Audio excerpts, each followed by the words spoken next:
Muy buenas noches. ¿Cómo están? Hoy queremos unirnos en este conversatorio para poder ir resolviendo los problemas que tenemos con respecto a esta pandemia que es el COVID, ¿no? Quiero a María del Mar Proaño, gran amiga, un saludo. También a Casas Creativas y a Liliana, un saludo. A Josefina, también saludar. María del Mar, ¿cómo estás? Veo que estás haciendo unas mascarillas. A Edgar, a Pablo, a Renzo, saludos.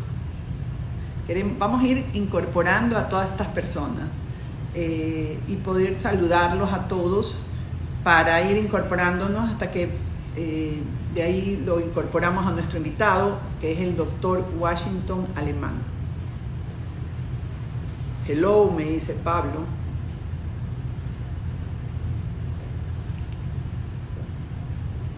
Vamos a ir a Santi Cisneros, un saludo.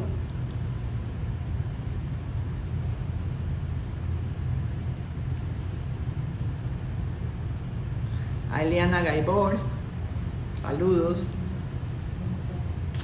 El tema de hoy es el comportamiento del COVID, de pasar del amarillo hacia el siguiente semáforo, que sería el verde. También el síndrome inflamatorio en los niños, que es una duda que tenemos los padres de familia, especialmente las madres de familia, con respecto a este síndrome que se parece al síndrome Kawasaki. Se están afectando los niños en nuestro país, se están afectando los niños en nuestra ciudad.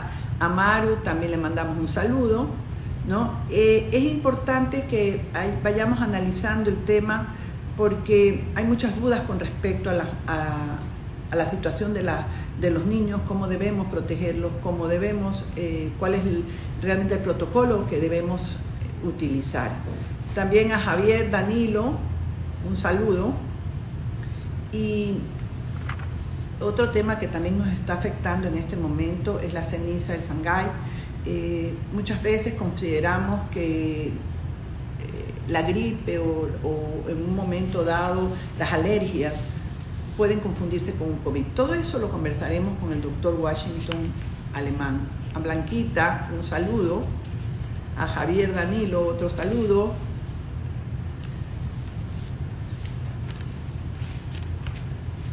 Antes de conversar con el doctor Washington Alemán, yo quisiera hacer una reflexión.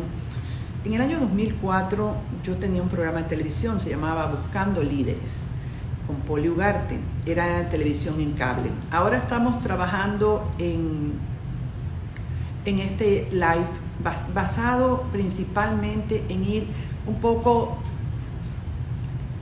sacando las dudas que tenemos con respecto a esta pandemia que nos está afectando. Hay una crisis general del sistema de salud, hay un debilitamiento del sistema de salud. Ustedes saben, yo soy una mujer que vengo luchando 13 años recorriendo este país con la Fundación Poli Ugarte para crear conciencia de prevención y para también ayudar a que cada uno de nosotros tenga la posibilidad de que si estamos pagando un seguro social, si estamos pagando nuestros impuestos o necesitamos el apoyo del Estado con respecto a un hospital público, un hospital del IES, tengamos y recibamos en un momento dado ese apoyo para nosotros o para nuestras familias.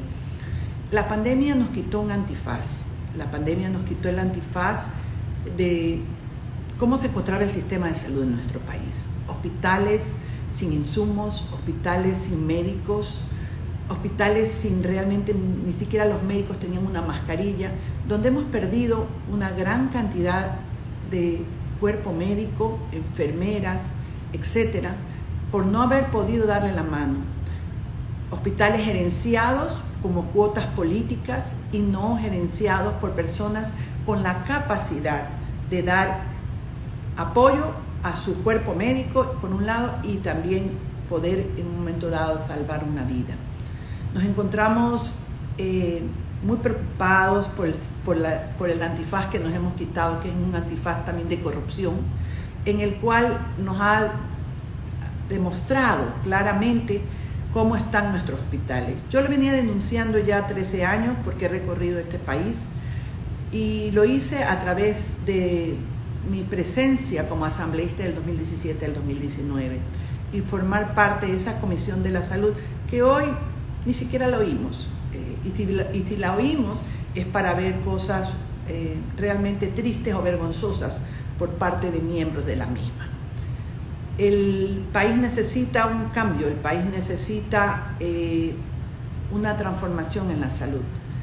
Necesita dejar de ser los hospitales una cuota política.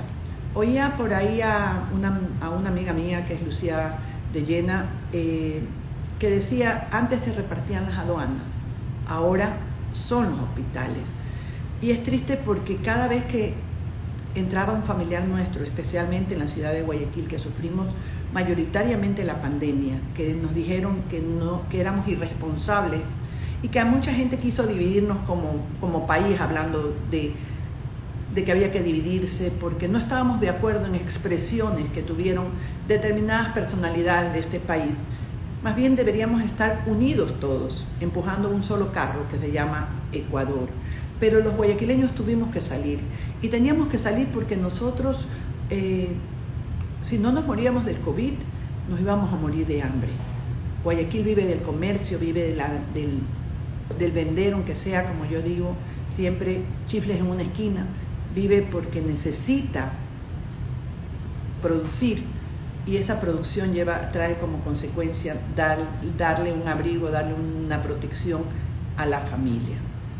Es por ello que hemos buscado hoy trabajar con esto del COVID.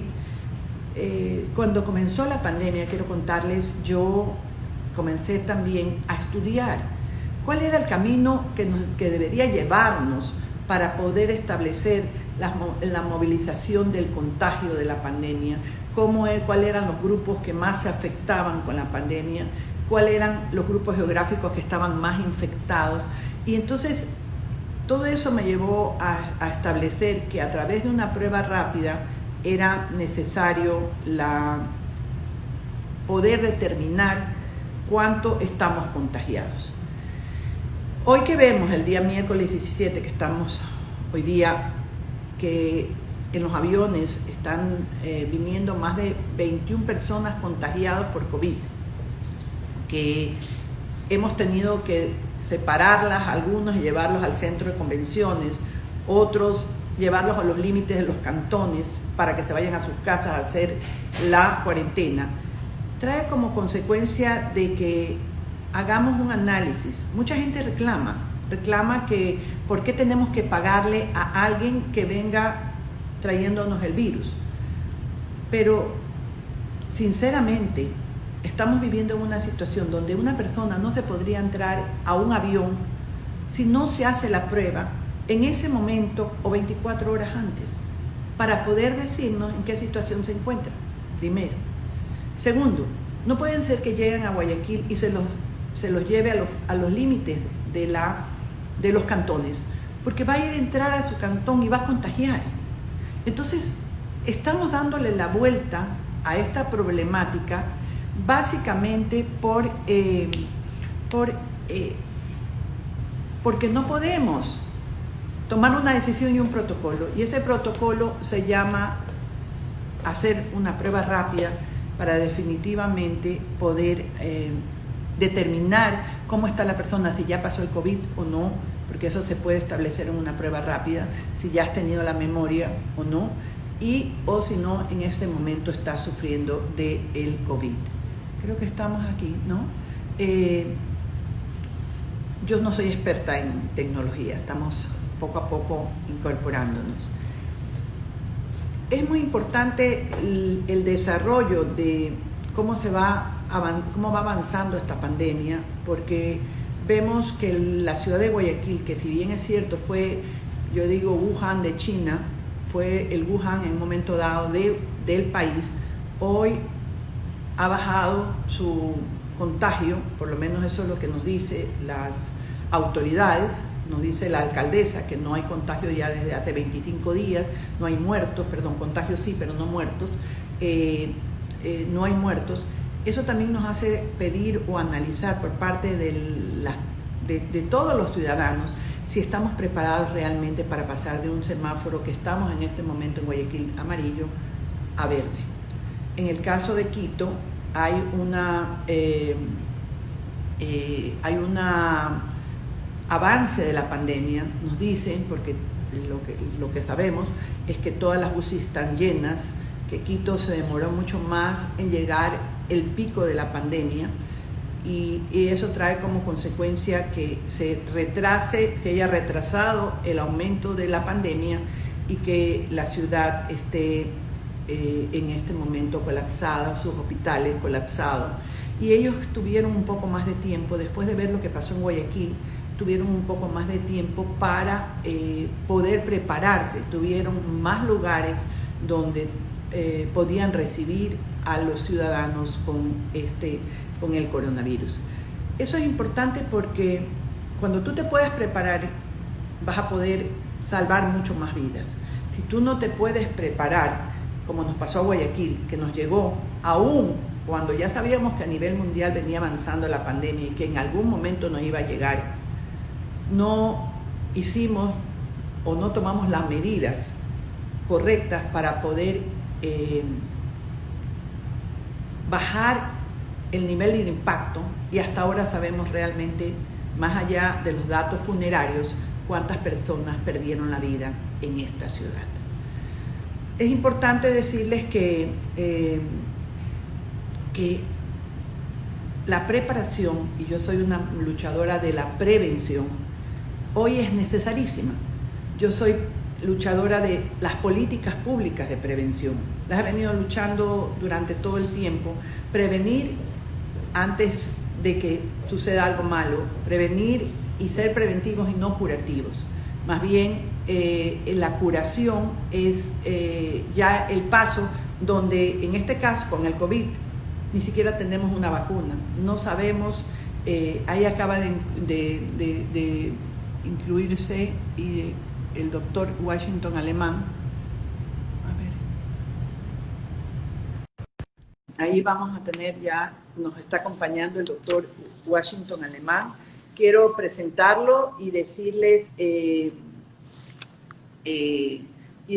pues que el doctor Washington Alemán es un infectólogo, es experto en enfermedades infecciosas y es miembro de la mesa técnica del COE cantonal de Guayaquil, es decir, del Comité de Operaciones de Emergencia de Guayaquil.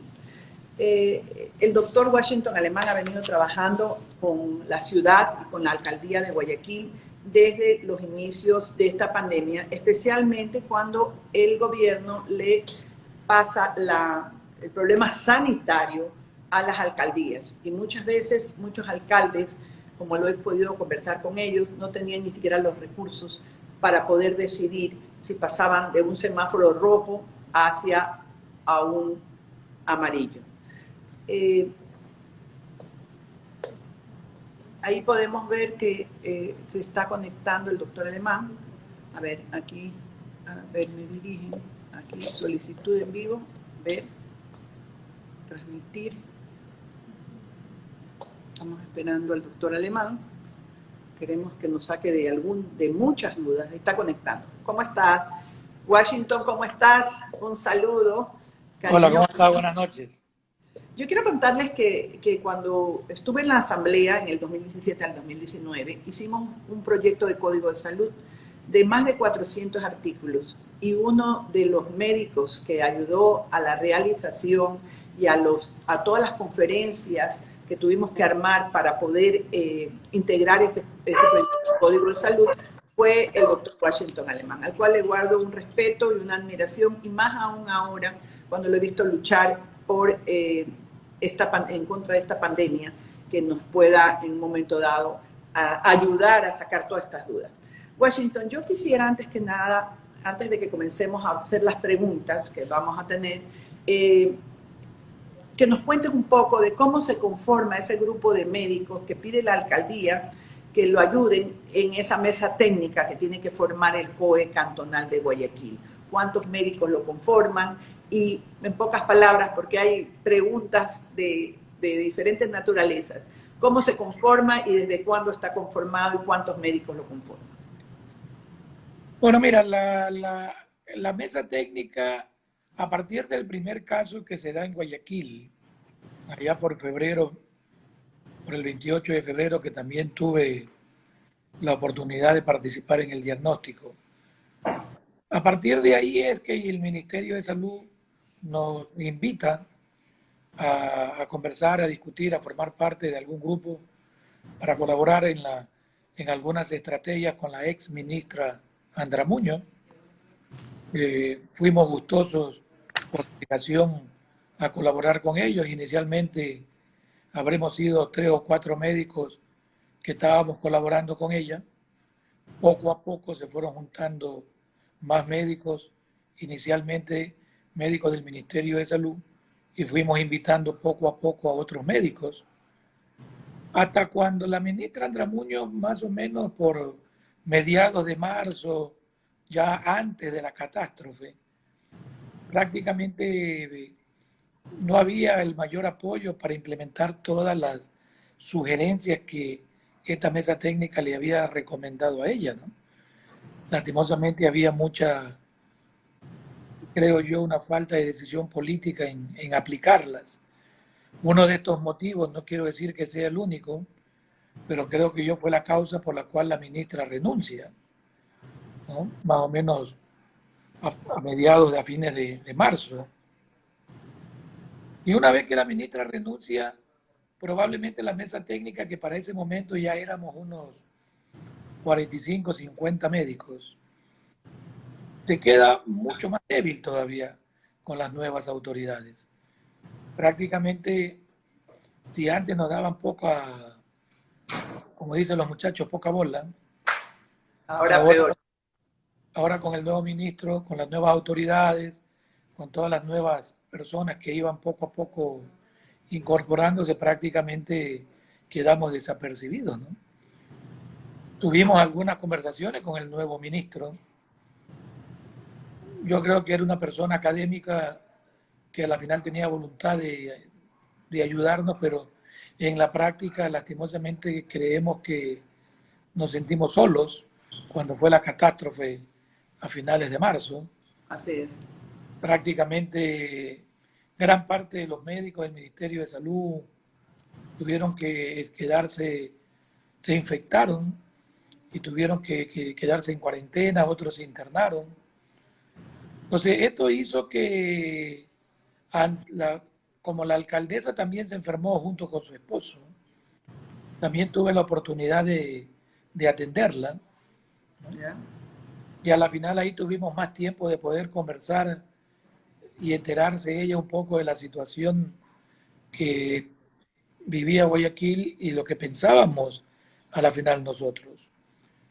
Y a partir de ahí... Perdóname, era importante, fue importante ese paso tal vez de que el gobierno nacional le traspase, en este caso a Guayaquil, la responsabilidad de pasar de un semáforo, de pasar a algún semáforo. Estábamos en rojo en ese momento cuando ustedes incluyen, ¿no? Era importante que haya una autoridad que dirija definitivamente este grupo de médicos para sentirse respaldados y poder tomar los protocolos o las medidas necesarias.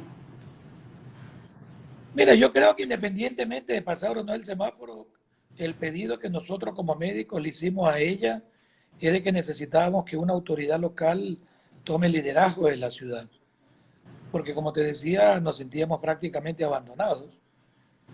El vicepresidente probablemente era la única persona que había venido a Guayaquil a ejercer un poco sus actividades gubernamentales. Yo creo que también él hizo mucho por Guayaquil en ese momento, pero necesitábamos a alguien que se concentre en Guayaquil, porque el vicepresidente tenía encargado toda la provincia, el país. Entonces yo creo que en ese momento el pedido de los médicos fue decirle a la alcaldesa que necesitábamos que alguien asuma el liderazgo y que nosotros estábamos prestos a colaborar en lo que esté a nuestro alcance. Bueno, eso también es digno de resaltarse, porque hay que agradecerle a todos los médicos de este país que se entregaron como normalmente su función, ¿no? Y yo los he visto trabajando a ustedes, a muchos de ustedes los conozco, es decir, la gran mayoría los conozco. Y creo que han hecho un trabajo que hoy está dando resultados. Pero tenemos algunas inquietudes y yo quisiera ir preguntando. Primero, nosotros vemos que en Pekín, ¿no?, acaban de otra vez volver a la cuarentena, hay un rebrote y cerraron nuevamente las escuelas. Lo mismo está pasando en Italia. Pasamos del semáforo rojo al amarillo, y la pregunta es, ¿estamos preparados? Porque la alcaldesa dice que no hay fallecidos desde hace 25 días, ¿no? Y que estamos preparados realmente para poder pasar de un amarillo a un verde, y cuáles serían las necesidades que hay para poder pasar a ese semáforo. Mira, lo que sí estamos seguros es que ya no nos va a agarrar como a fines de marzo. Probablemente en este momento la ciudad, los médicos, sus instituciones, creemos que estamos más preparados.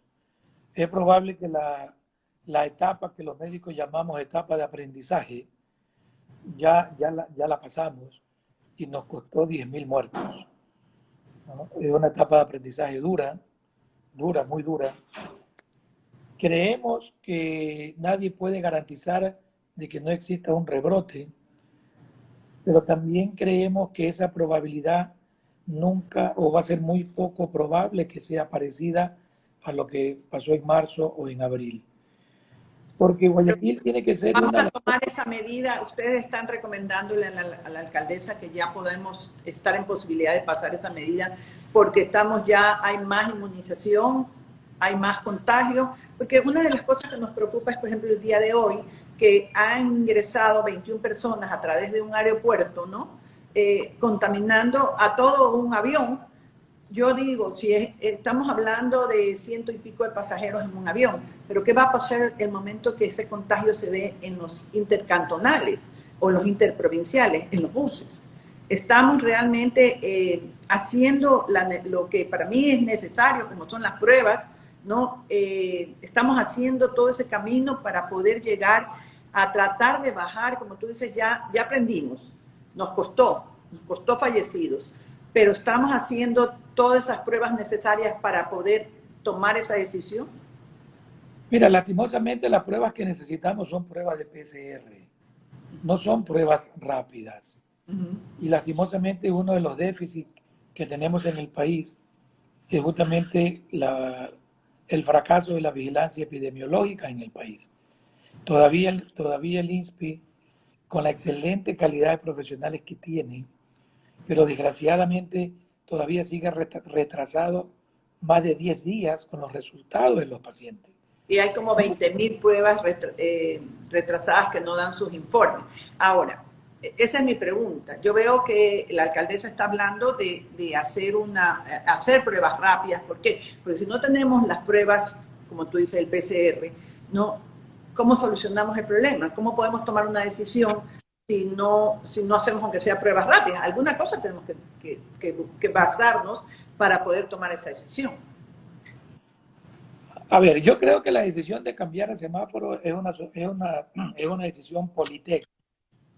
Es política y técnica, en donde hay que tratar de buscar un equilibrio, ¿no? Para tratar de que lo técnico, que es lo que nosotros damos la sugerencia a las autoridades, ellas puedan tomar la mejor medida equilibrada con la otra medida política y sobre todo económica, ¿no? ¿Verdad? Es muy difícil poder llegar a tener el 100% de condiciones médicas como para poder decir, ahora sí vamos a poder cambiar de semáforo. Yo creo que en eso estamos muy conscientes, porque lastimosamente la perfección en la parte médica es muy difícil. Existen varias variables que la Organización Mundial de la Salud es la que recomienda para tratar de tener algunos parámetros para poder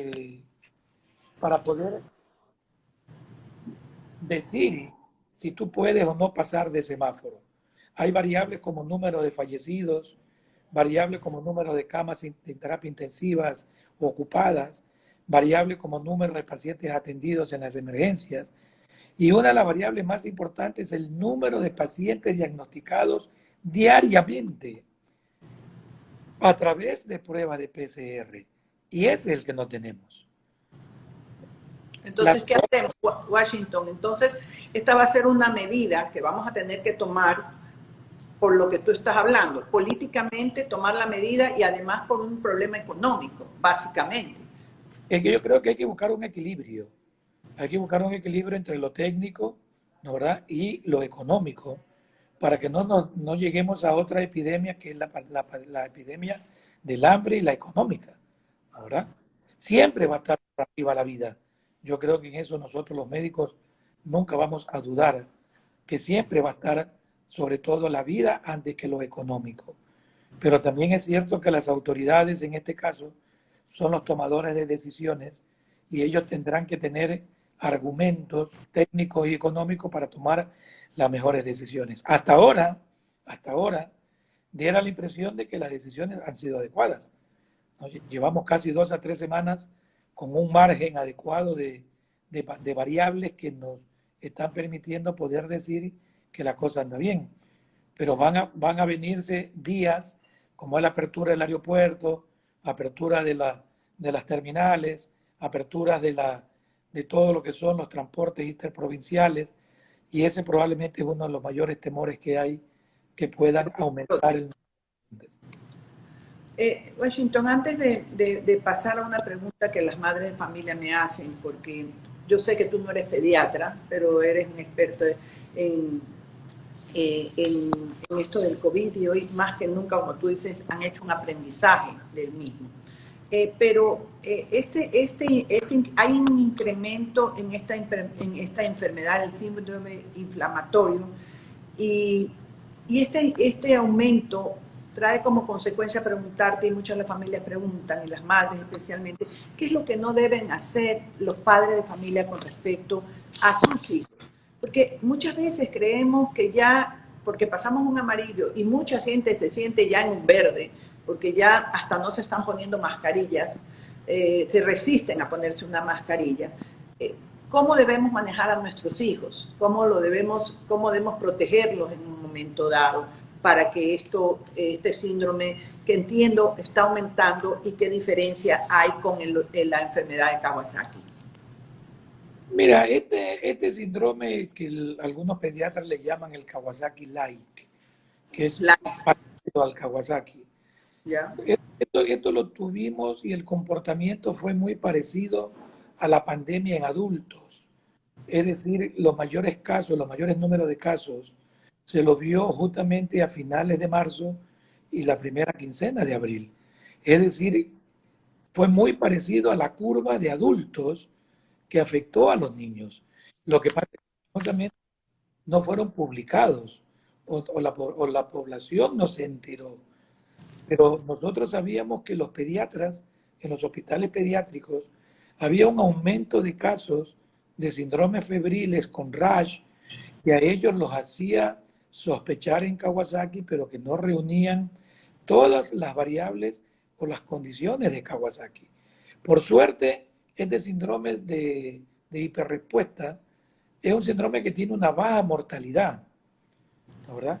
Porque acordémonos que el COVID afecta menos del 3% de la población infectada por COVID.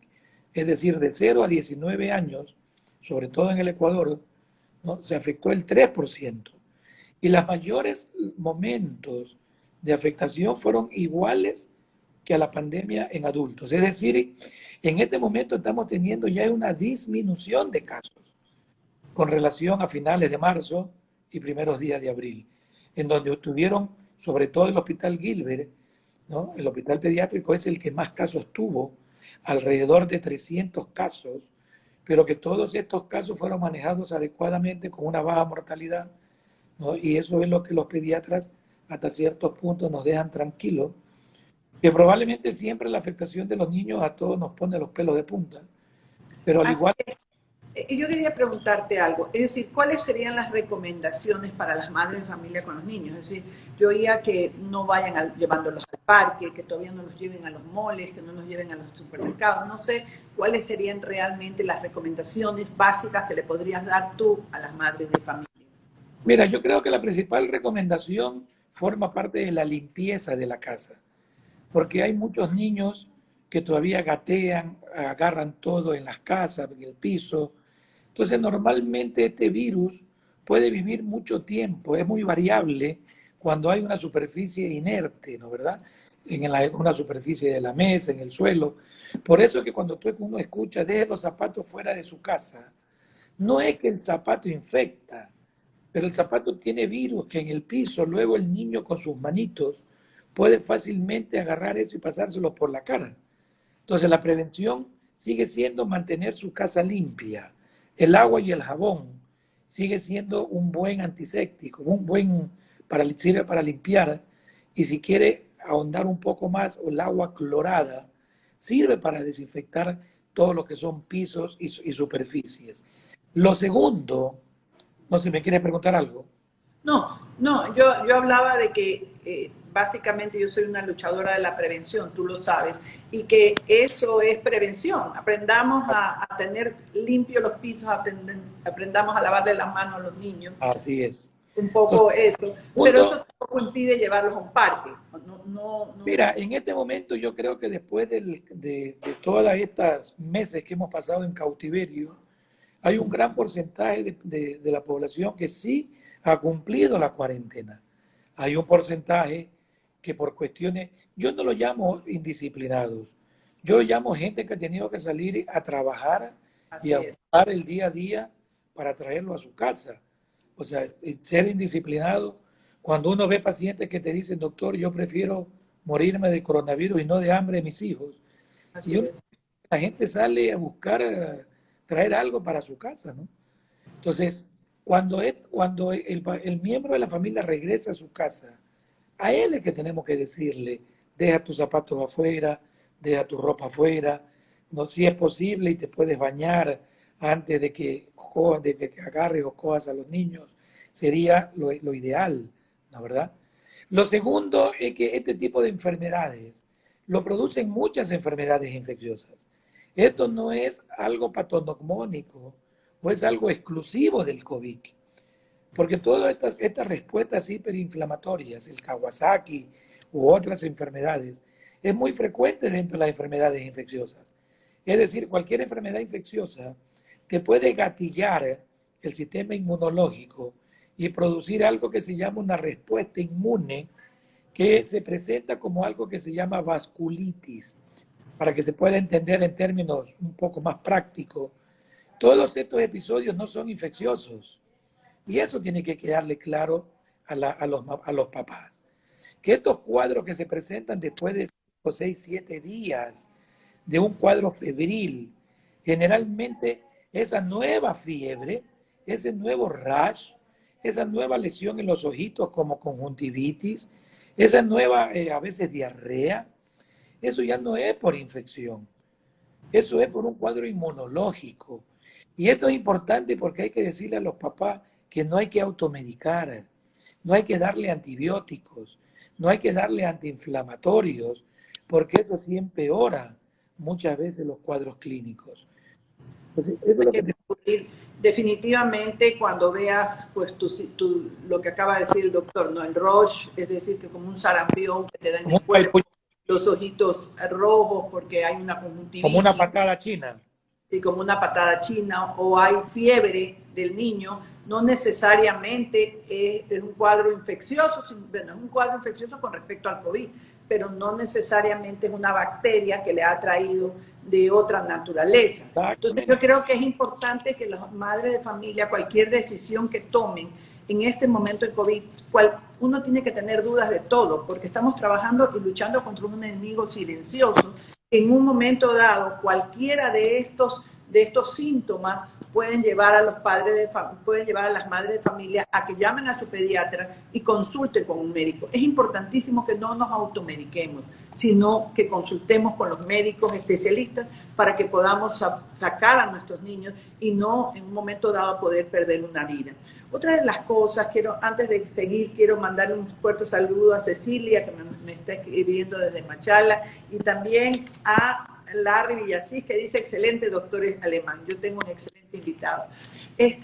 una de las cosas que me preocupa, ayer vimos sol, hoy día vemos lluvia, el Shanghái está en erupción, botando cenizas, y hay mucha confusión entre los ciudadanos con respecto a muchas veces que es una gripe, que es el COVID o que es una alergia, por consecuencia de esta ceniza que estamos recibiendo. ¿Cuál es la diferencia entre una alergia, una gripe y el COVID? ¿Cuál es la base fundamental tal vez para decir estamos teniendo un COVID y no estamos teniendo un proceso alérgico? Mira, todo lo que tú has mencionado van a producir síntomas muy parecidos. Probablemente la congestión nasal, el enrojecimiento de los ojos, el dolor de la garganta, es producto de una irritación. Y la irritación es producida ya sea por la infección o ya sea por una irritación producto de un agente tóxico, como en este caso las cenizas. Por eso que es importante tener claro que todo dolor de garganta no significa que haya infección. Probablemente es una irritación por cualquier otra cosa. El cloro que ahora las mamás están utilizando en la casa te irritan la nariz y te irritan la garganta. Entonces no hay que asustarse, porque el COVID es un virus. Por lo tanto, ¿no, verdad? Lo que tiene que quedar claro que más del 90% de personas con COVID van a tener un cuadro leve viral. Por lo tanto, la primera sugerencia que yo te diría en tu programa, que siempre te escuchan mucho y tú haces mucha prevención, es que los papás y las mamás lo que tienen que hacer es hidratarlo. O sea, hay suero oral, que probablemente es la mejor herramienta para muchas enfermedades virales. En este momento tenemos dengue y más me preocupa el dengue que el COVID, porque el dengue tiene más mortalidad que el COVID. Por lo tanto, el dengue, el único tratamiento que existe es que lo hidrate. Si tú tienes a un niño bien hidratado, pero no hidratado con agua, ni con Coca-Cola, ni con spray, tiene que ser hidratado con suero oral. Y si no hay suero oral, hacer una sal de hidratación casera con una cucharadita de sal, una cucharadita de azúcar y un poquito de bicarbonato y una gotita de limón. Pero un suero oral, un sobrecito, el Ministerio de Salud te lo regala en cualquier unidad. Y tú puedes preparar en 1 litro de agua y eso hay que darle al niño, independientemente de lo que sea. Porque la irritación por las cenizas lo que te va a producir es un cuadro respiratorio alto. Te va a congestionar la nariz, vas a tener moco, vas a tener un dolor de garganta, va a tener algo que se llama goteo retronasal, que el niño se engalilla, ¿no? Cuando el niño está hablando y de repente siente que le cae moquito para atrás. Todo eso forma parte de una congestión nasal. Independientemente del origen, infeccioso o no infeccioso, muchas veces el manejo es el mismo, porque tú no puedes ir a hacer exámenes en ese momento, ir a correr a un laboratorio con todo como estamos ahora. Entonces lo que tenemos que tener claro es que tenemos que hidratarlo a la cabeza, ¿no, verdad? Tratar de ubicar a mi pediatra para preguntarle si puedo darle un antialérgico, porque el antialérgico nos ayuda en cualquiera de estos episodios que hay. No utilizar antiinflamatorios como diclofenaco, ibuprofeno, ¿no? Y las nebulizaciones. Mira, yo personalmente no soy muy amigo de las nebulizaciones, es un criterio muy personal. Yo como infectólogo lo que menos hago es manipular cosas, ¿no, verdad? Porque todas las cosas cuando tú mal las manipulas, corres el riesgo de que se contaminen. Pero probablemente la mejor nebulización es cuando tú calientas agua y el vapor de agua te humedece toda la vía respiratoria y probablemente ayuda a humedecerla, ¿no, verdad? Eso es hablando de vías respiratorias altas. Hay una pregunta que me hacen. ¿Las cenizas pueden llegar a causar una neumonía?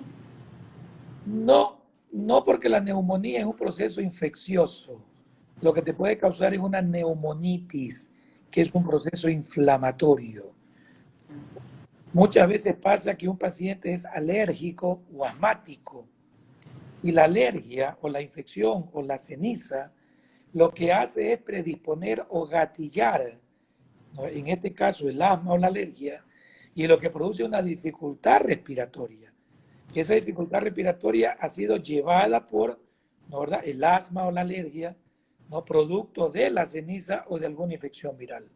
Yo siempre digo, a mí me pasa, ¿no? Yo soy, desde que tuve el problema del cáncer, yo me volví alérgica.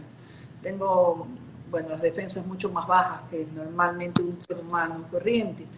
Y, y esa alergia que tú estás hablando en este momento, esa posibilidad de darle a todos la indicación de cómo debemos manejarnos, también nos indica pues que esta nueva normalidad que tenemos, cual estamos viviendo y que nos vamos a tener que ir adaptando hasta que no haya una vacuna, ¿no? Hasta que no haya una vacuna vamos a tener que convivir con el COVID.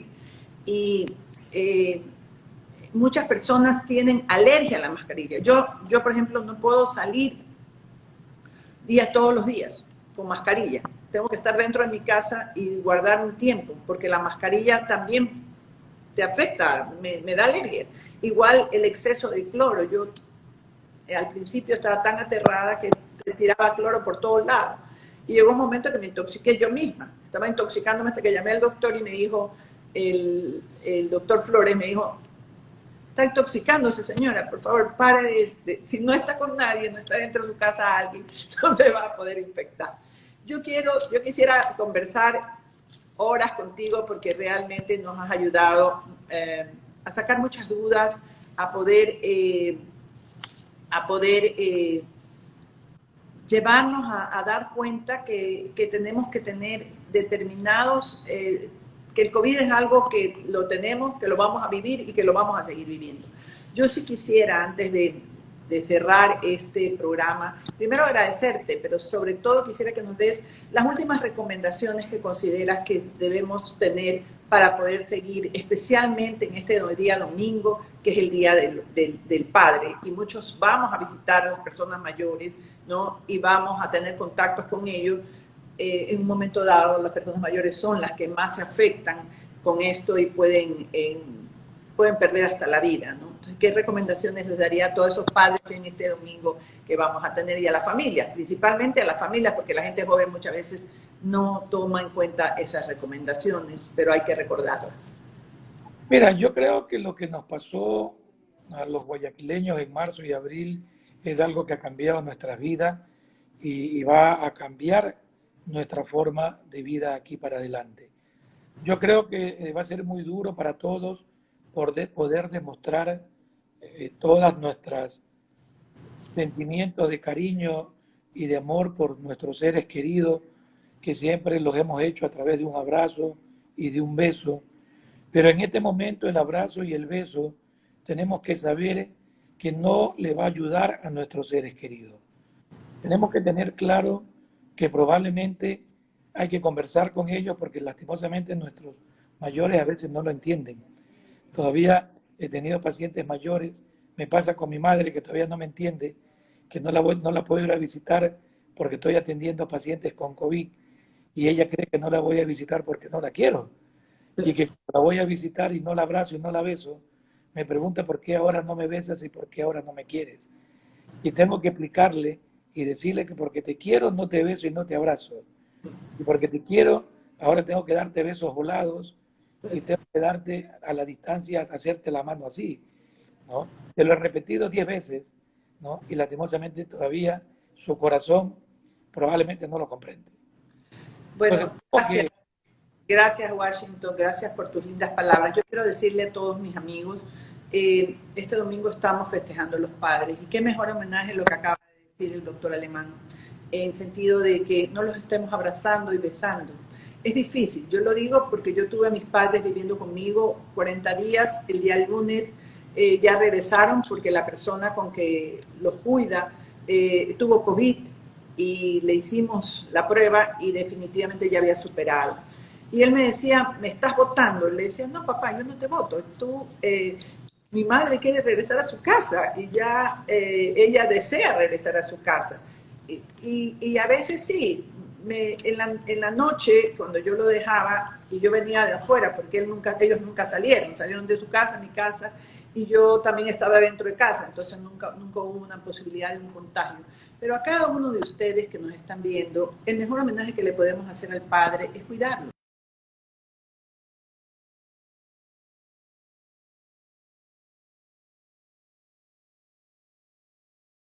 Hemos estado en mucho contagio con otras personas, por más que podemos ser asintomáticos, porque el COVID puede darnos de una forma asintomática. Tratemos de mantener lo que siempre